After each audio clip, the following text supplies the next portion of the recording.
আপনি কি কখনো ঘুমাতে হঠাৎ লাফ দিয়ে জেগে উঠছেন? মনে হয়েছে যেন আপনাকে কেউ ধাক্কা দিল কিংবা নিচে পড়ে যাচ্ছেন। এটা কি কোনো অশরীরী শক্তির কাজ? নাকি এর পিছনে আছে কোনো বৈজ্ঞানিক কারণ? তো চলুন আজকে আমরা এই ভিডিওতে জানবো ঘুমের মধ্যে শরীর হঠাৎ কেঁপে ওঠার রহস্য। অনেকেই বলেন এটি নাকি আত্মা শরীর থেকে আলাদা হয়ে যাচ্ছে। এমন সময় আত্মা আবার যখন দেহে ফিরে আসে তখন শরীর কেঁপে ওঠে।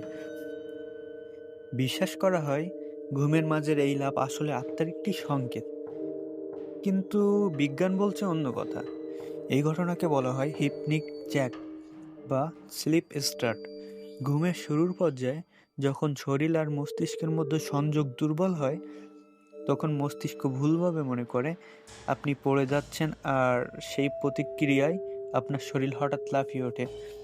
সাধারণত এটি ক্ষতিকর নয়, কিন্তু অতিরিক্ত মানসিক চাপ, অতিরিক্ত কফি খাওয়া বা ঘুমের অভাব এই সমস্যা বাড়িয়ে তোলে। তবে কিছু ঘটনা এমনও আছে যেখানে মানুষ দাবি করছে এই সময় তারা কিছুর উপস্থিতি অনুভব করছে, যেন কেউ পাশে দাঁড়িয়ে আছে। এসব অভিজ্ঞতা কি কেবল মানসিক বিভ্রম, নাকি সত্যি আমাদের আশেপাশে কিছু অদৃশ্য শক্তি কাজ করে?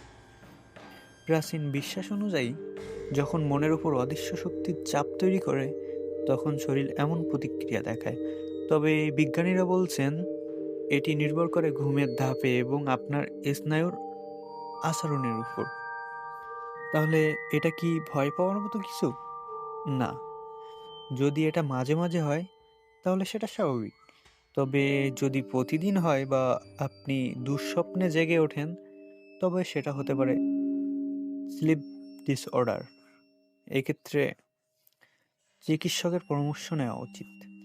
আপনার কি এরকম কোনো অভিজ্ঞতা হয়েছে? থাকলে অবশ্যই কমেন্টে লিখে জানাবেন। আর ভিডিও ভালো লাগলে লাইক দিন এবং আমার চ্যানেলটা সাবস্ক্রাইব করে রাখুন।